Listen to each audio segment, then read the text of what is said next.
মদিনার বাজার দিয়ে নবীজি যাচ্ছেন, নবীজির একটা ওট পছন্দ হয়েছে। তো নবী ওটের মালিকের কাছে গিয়ে জিজ্ঞেস করলেন, ভাইয়া এই ওটটার দাম কত? ওই দামাদামি হলো, নবী সে দামে কিনতে রাজি হলেন, কিন্তু নবীর কাছে তখন অর্থ ছিল না। তখন নবীজি ওনাকে বললেন, আপনি আমাকে ওটটা দেন, আমি এখনই গিয়ে আপনার সেই প্রাপ্যটা পাঠিয়ে দিচ্ছি। ওটের মালিক ওনাকে ওটটা দিয়ে দিলেন। আশেপাশে যারা ওটের মালিক ছিল সবাই জিজ্ঞেস করতেছে, এই পাগলা, তুমি কি যাকে ওট দিয়েছো তাকে চিনো? বলে যে না। নাম জানো? বলে যে না। পরিচয় জানো? বলে যে না। ঠিকানা জানো? না। তো তুমি যে ওটটা দিয়ে দিলা, উনি যদি ওটার টাকাটা না ফাটায় তখন তো তুমি লসের মধ্যে চলে যাবা। সে ওটের মালিক বলে, এত সুন্দর নুরানি চেহারাওয়ালা কখনো বাটপার হতে পারে না, কখনো চিটার হতে পারে না, কখনো মিথ্যুক হতে পারে না।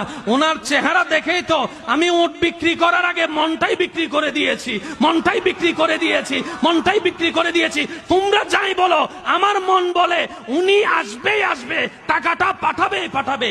এই কথা বলতে না বলতে কিছুক্ষণ পরে নবীজির একজন সাহাবা এসে বলছেন, একটু আগে একজনে ওট নিয়ে গিয়েছেন কাছ থেকে, ওটের মালিকটাকে একটু দেখতে চাই। উনি বলে যে আমার থেকে। তো উনি বললেন, আমাদের নবী আপনার থেকে ওটটা নিয়ে গিয়েছেন, ধরেন ওটের টাকাটাও দিয়েছেন, আপনাদের খাবার জন্য কিছু খেজুরও হাদিয়া পাঠিয়েছেন, খেজুরও হাদিয়া পাঠিয়েছেন। ওই ওটের মালিক বলে, ভাইয়া টাকাটাও রাখেন, খেজুরটাও রাখেন, আগে আমাকে ওনার কাছে নিয়ে যান। আমি ওট বিক্রি করি নাই, আমার দিলটাই বিক্রি করে দিয়েছি। ওনার চেহারা মোবারক দেখে